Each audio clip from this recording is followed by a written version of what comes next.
के ऊपर सवाल दिए गए हैं। सवाल के नीचे 4 जवाब दिए गए हैं। सही जवाब के नंबर के दायरे को रंग भरे।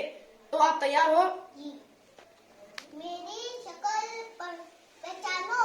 मैं मोटी लकीर से बना जिसके 3 नुक्ते हैं।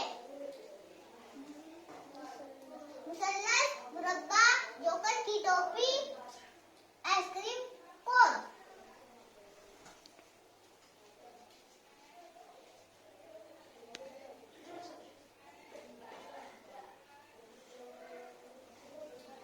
इस शक्ल में रंगीन लकीर को क्या कहते हैं?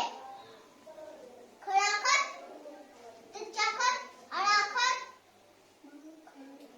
मखनी खत।